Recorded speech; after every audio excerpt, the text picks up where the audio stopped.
Tuhan bersamamu.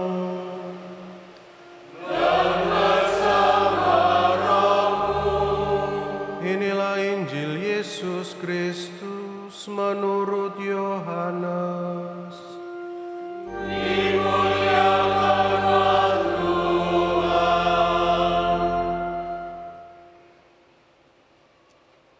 Pada waktu itu, ada pesta perkawinan di Kana yang di Galilea, dan ibu Yesus ada di situ. Yesus dan murid-muridnya diundang juga ke perkawinan itu. Ketika mereka kekurangan anggur, ibu Yesus berkata kepadanya, "Mereka kehabisan anggur." Kata Yesus kepada ibunya, mau apakah engkau dari aku, Ibu? Saatku belum tiba." Tetapi ibu Yesus berkata kepada pelayan-pelayan, "Apa yang ia katakan kepadamu, lakukanlah itu." Di situ ada 6 tempayan yang disediakan untuk pembasuhan menurut adat orang Yahudi. Masing-masing isinya 80 atau 120 liter.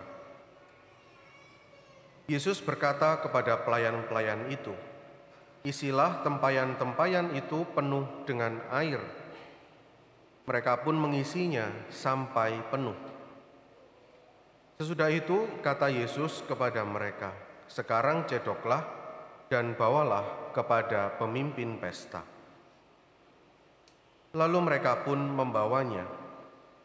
Setelah pemimpin pesta itu mencicipi air yang telah menjadi anggur itu, dan ia tidak tahu dari mana datangnya, tetapi pelayan-pelayan yang mencedok air itu mengetahuinya, ia memanggil mempelai laki-laki dan berkata kepadanya, "Setiap orang menghidangkan anggur yang baik dulu, dan sesudah orang puas minum barulah yang kurang baik.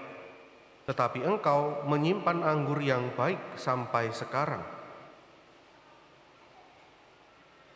Hal itu dilakukan Yesus di Kana yang di Galilea sebagai yang pertama dari tanda-tandanya. Dengan itu Yesus telah menyatakan kemuliaannya dan murid-muridnya percaya kepadanya.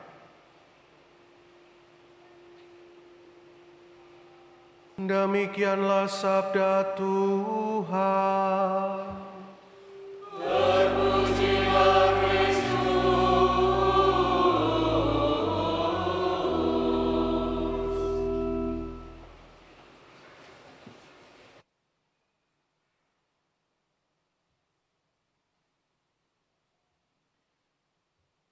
Bapak, Ibu, dan saudara-saudariku yang terkasih,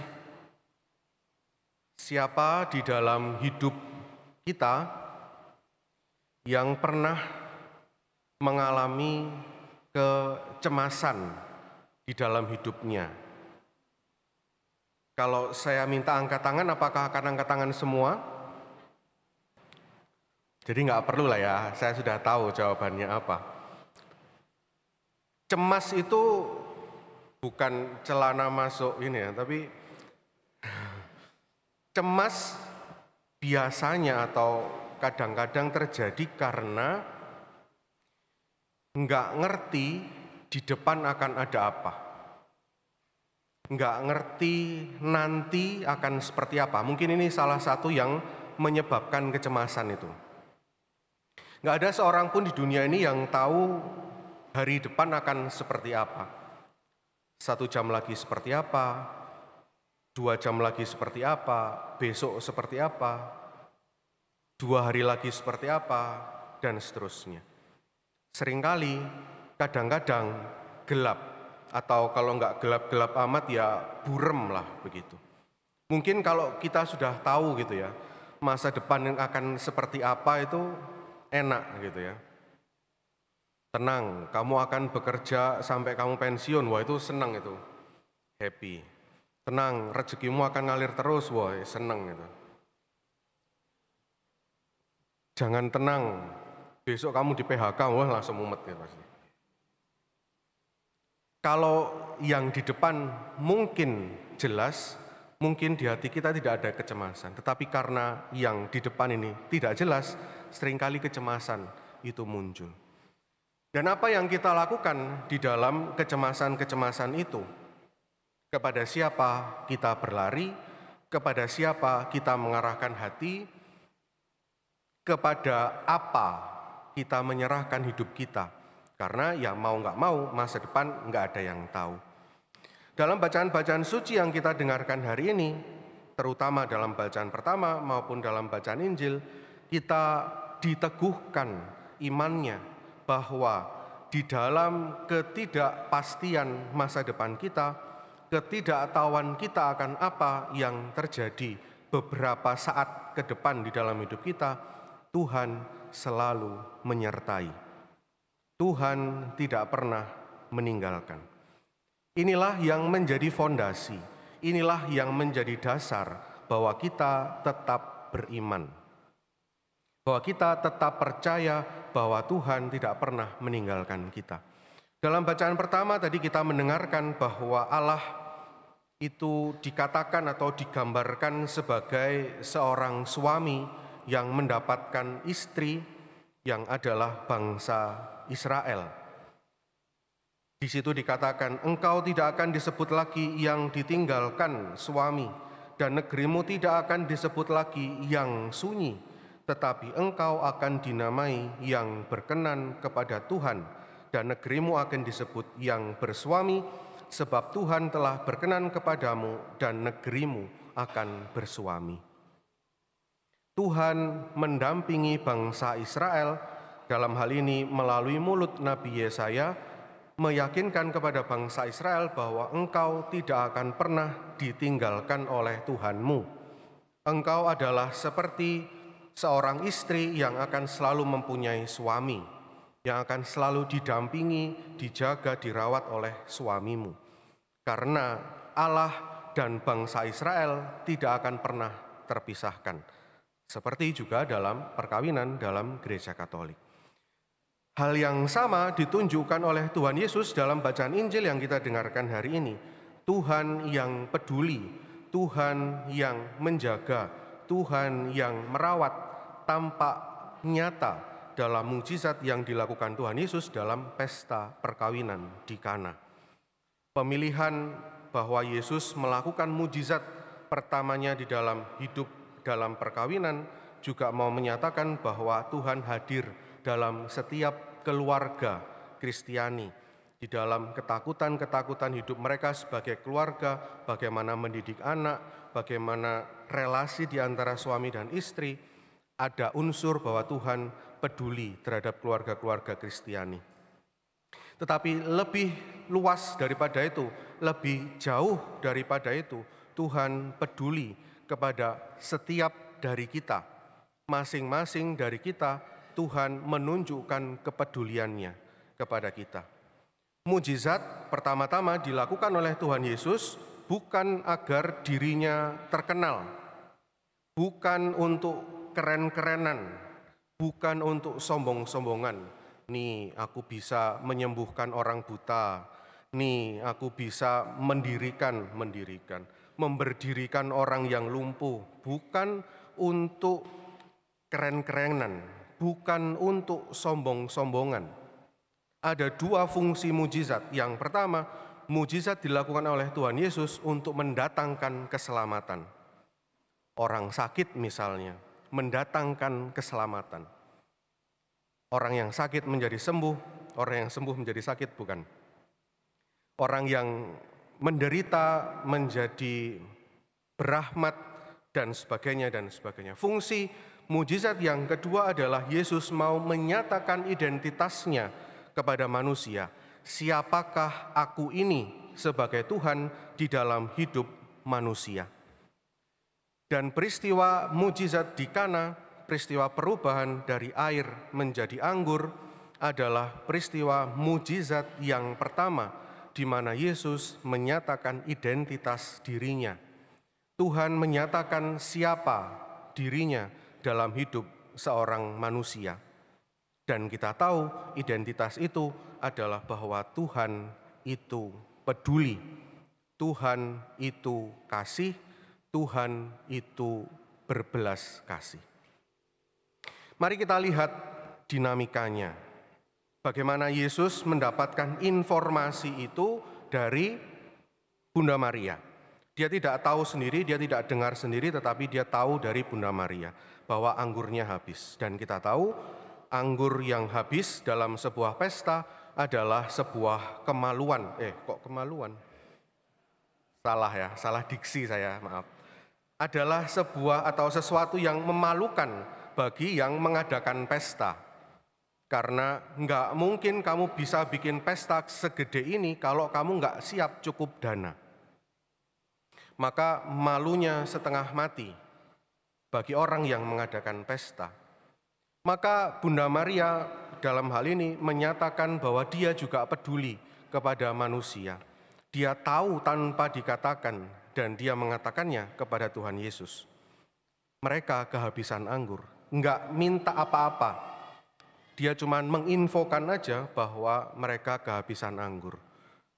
Maria enggak bilang, kamu beli anggur di toko terdekat juga enggak. Kamu meresok anggur sendiri juga enggak. Hanya mengatakan mereka kehabisan anggur. Tapi Yesus tahu apa yang dimau oleh Bunda Maria. Dan kata-katanya adalah, mau apakah engkau daripadaku ibu, waktuku belum tiba. Ini bukan saatnya bagiku untuk menyatakan identitas ilahiku kepada manusia. Belum saatnya, tunggu dulu. Enggak tahu yang ditunggu apa, tapi tunggu dulu. Tetapi apa yang dikatakan Maria, dia mengatakan kepada orang-orang yang mengisi baskom, mengisi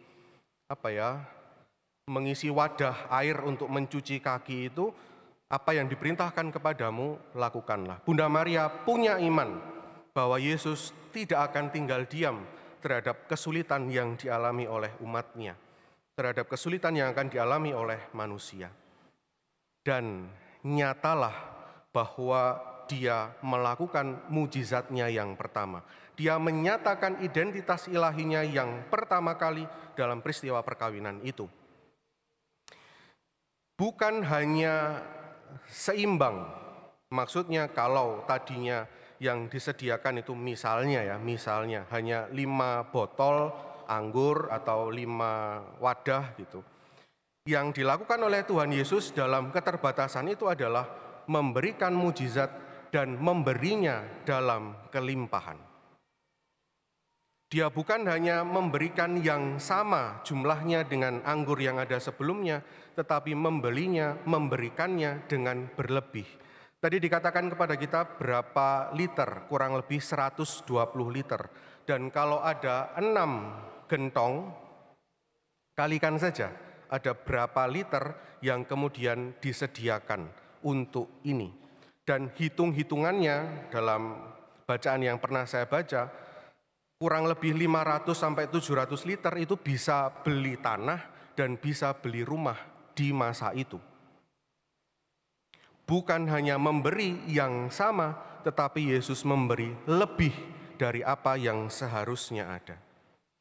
Belum lagi dengan kualitas anggurnya, bahwa dia memberi bukan hanya anggur yang baik, tetapi anggur yang lebih baik daripada anggur yang ada sebelumnya. Maka kepedulian Allah kepada manusia bukan hanya memberikan apa yang kita minta, tetapi seringkali Tuhan Yesus memberikan apa yang lebih dari apa yang kita minta. Semoga di dalam hati Anda sekalian ada amin di dalam hatimu, bahwa Tuhan peduli dan Tuhan akan memberikan semuanya kepada kita. Maka apa yang bisa kita lakukan, jangan pernah malu mengatakan apa yang kamu mau kepada Tuhan, seperti Bunda Maria. Walaupun seringkali kita mengatakan dengan mulut yang berbusa-busa, enggak apa-apa, katakan saja apa yang kamu minta, apa yang kamu mau. Dan percayalah bahwa Tuhan akan memberikan itu. Tuhan peduli kepada umat manusia. Tuhan tahu apa yang kita mau, Tuhan tahu apa yang kita butuhkan, dan Dia akan memberikan lebih dari apa yang kita butuhkan. Semoga iman kita diteguhkan, semoga hati kita diteguhkan walaupun masa depan itu terasa buram, kok suram ya, madesu lah. Walaupun masa depan kita itu buram, nggak ngerti bagaimana, tetapi iman bahwa Tuhan selalu peduli pada apa yang kita butuhkan, Tuhan selalu peduli apa yang kita mau, itulah yang meneguhkan iman kita. Itulah yang meneguhkan langkah kita untuk tidak mudah menyerah, untuk tidak mudah putus asa, untuk terus berharap kepada Tuhan bahwa Ia pasti punya caranya sendiri yang seringkali di mata kita nggak ngerti maunya Tuhan ini apa. Bertekunlah dalam doa, bersabarlah dalam penderitaan, dan bersukacitalah dalam pengharapan. Berkat Tuhan menyertai kita sekalian.